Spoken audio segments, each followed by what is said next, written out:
ॐ कालभैरवाय नमः। धूपम् आघ्रापयामि। ॐ कालभैरवाय नमः।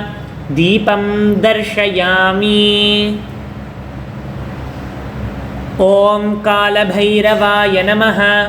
महानैवेद्यं निवेदयामि। मध्ये मध्ये अमृतपानीयं समर्पयामि।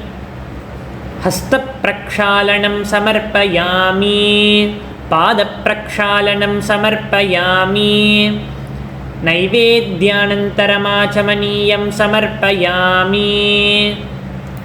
ॐ कालभैरवाय नमः। कर्पूरताम्बूलं समर्पयामि। ॐ कालकालाय विद्महे कालातीताय धीमहि तन्नो कालभैरवः प्रचोदयात्। ॐ कालभैरवाय नमः। मङ्गलनीराजनं सन्दर्शयामि।